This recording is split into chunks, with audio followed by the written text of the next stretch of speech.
Welcome to Pody Says Malicious Compliance, where people conform to the letter, but not the spirit of the request. Hi, and thanks for tuning in. Today we're going to read to you a couple of great stories from the subreddit r/MaliciousCompliance. Our first story is about a typical landlord that's ignoring his duties and the fact that he should probably fix his house before renting it. And boy did it backfire on him when he called his tenants bluff and played the asshole card. Our landlord told me, "Go ahead, call the city inspector." So I did. This happened in 2018. I just moved to a new apartment. It was a 3-bedroom first-floor apartment, and it had a finished basement.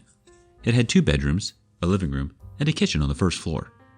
It also had a bedroom with a full bath. In the basement, and a bar gaming area. It was also in a very nice area of the city. The apartment was owned by a corporation. Honestly, we loved that apartment, until it kept having recurring issues in the basement. The carpet was wet from time to time. At first, the landlord would send a cleaner to come and handle it, but it kept happening. I asked them to check and fix the issue. They did not do it. I told him I'll call the city inspector to check the building. He laughed at me, then told me, "Go ahead, call the city inspector." So I did. I called the city twice until I finally was connected to the right department, and they sent an inspector a week later. The inspector found so many building violations, they told me they'd contact the building owner and would come again. The next day, the owner called and begged me to tell them what I know about the problem with the apartment. I told them that I sent complaints multiple times. They should check their record. The city inspector, the owner, and the property manager came 2 weeks after that. The city inspector was whooping their asses. He laid into them. It was bad. They have to deal with structural and foundational issues and some safety issues too. There were 4 tenants in that building, including us. Imagine it was a big colonial multifamily home divided into 4 apartments. They had to break the lease with all of us to fix the building. They couldn't fix it with us being there. We were ready and already consulted a lawyer. We told them that 1, we want our deposit back before moving out. 2, they paid for all of our moving expenses. And 3, they paid for our deposit at the next place. They could not kick us out. They could not rent the apartment after the inspections. There were 4 of us, and we could all sue them for placing us in a dangerous building. In the end, they spent so much money to relocate us and fix the apartment. Why people gotta be shitty landlords, just trying to get as much money out of the tenants as possible? That kind of stuff ticks me off. Good on you for calling him out and calling the city inspector. He sure got what's coming to him. I hope you find an awesome landlord next time, and good luck to you. Moving on. Don't feel the need to promote one of us because we have things taken care of? Fine, we'll stick to just doing our job. Long-time lurker, first-time poster. Classic story of dumb boss trying to short us money, but always so fun to read. I apologize for the length. To provide a bit of the backstory, this happened about 4 years ago now. Myself and my coworker, 2 others, were delivery drivers for a large food service company. The lead driver at the time was let go, leaving just myself and my coworker. Naturally, about a week after he was let go, we started asking our managers when they would be opening up the lead driver position for applications. Their response was simple and expected. "Not right now. We have a lot going on as we're moving into the busy season, and we'll still need to clean out former employees' crap." Not a big deal. There was a lot of BS to clean up after the former lead was let go. He had been stealing from the company, totals were missing, truck was thrashed, and he had been using the truck's storage facility as his own personal storage unit. We had a lot to deal with. As for the 2 of us working there, I had about 3 years on the job experience, and my coworker had almost 5 years in the role. As far as I was concerned, he should be the one getting the promotion. Longer tenure, wife and kids, just me and my cat at the time, and the promotion was an additional $1.50 an hour. No brainer on my end, but him and I both had a feeling they'd want to put me in that position since the big boss butted heads with him a long time ago, and they didn't see eye to eye, and I tended to be a bit better with inter-office politics. Well, about 3 months after the lead was let go, things settled down and we brought up the issue again. When will the lead position be posted? $1.50 an hour adds up fast, and on a flat 40-hour work week, 4 10-hour days classified in a 5 8-hour work week, meant at least $132 per paycheck, and more depending on overtime, and we almost always had 10 to 20 hours of overtime at check. Do the math. When asked again about the position, we were told the same. We're working on it. Just be patient. As soon as we can, we'll open it up, and we'll make one of you the lead. Well, this irritated both of us, but irritated my coworker even more than me because he felt like that position should have already been his. He'd been doing the routing for the day off the clock, only a 10-minute phone call, handling mechanic appointments, as we were a satellite operation 4 hours away from the DC, communicating with warehouse staff, operations management, purchasing equipment and supplies from local stores, etc. I offered to reach out to management, put in my 2 cents, and spur things along. He declined my help as he didn't want to butt heads with the big boss again and possibly risk his job. No problem. So we continued to wait. After 8 months, $4,225 of base additional pay with no overtime neither of us were getting, my coworker was getting quite fed up. Typically, he only talked about something bothering him when he was really pissed off, and he had been talking about this almost every week for a month. So he called up the manager again and asked when they were going to open up the position for applications. The response? You two have been doing a great job down there. Everything's being handled, so we don't feel the need to create a new position. Oh yeah, this pissed us off big time.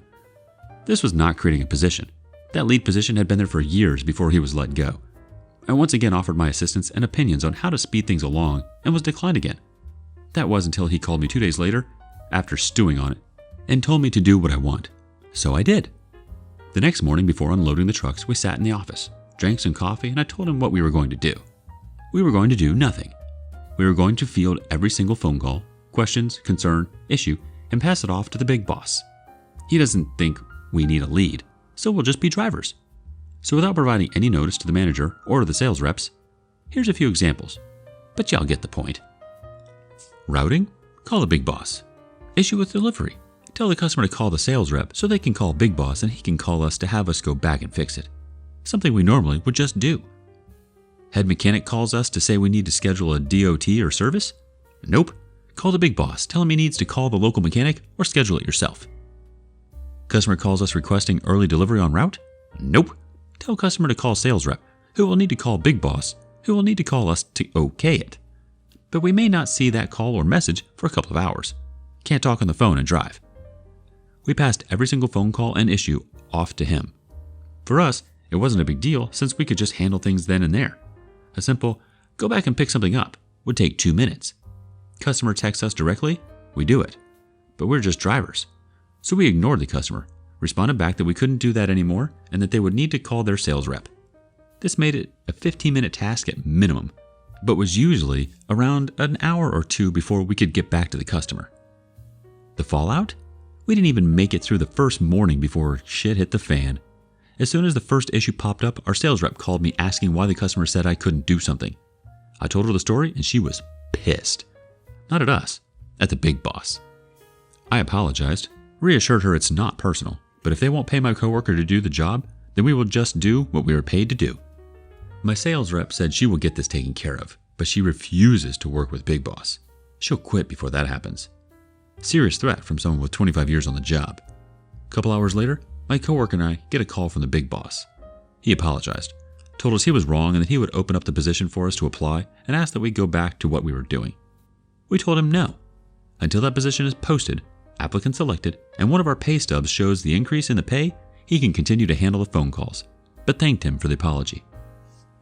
We carried on our merry way, and the next day, Big Boss called us, told us the position was listed, asked us each to write up a letter of intent to why we felt like we deserved the position, and they would consider our letters and select one of us. Fantastic! Progress! My coworker pretty much wrote down on his letter that he had been doing that work for 8 months. He was the seniority, contact information, and knowledge, so he felt he should be considered. I submitted nothing, told my coworker he should have been promoted 8 months ago, and sealed the envelope. I, of course, get a phone call the next day from the big boss asking why I didn't submit my letter. I told him just that. You should have promoted my coworker 8 months ago, and I don't want the position. Took a few days, but arms were twisted and my coworker got his well-deserved promotion. The real push was the sales rep. We found out a couple months after she had called her vice president, told him this was bogus and refused to have to work with Big Boss since she couldn't stand him. Well, the vice president of sales got together with the vice president of operations and made the magic happen. Malicious compliance? You say you don't see the need for a lead? We agree. So we don't do the job of one. Coworker thanked me for the help, bought me a couple of T-bones and said he never wants to get on my bad side. Very nicely played, OP. Well done. You definitely know how to play office politics.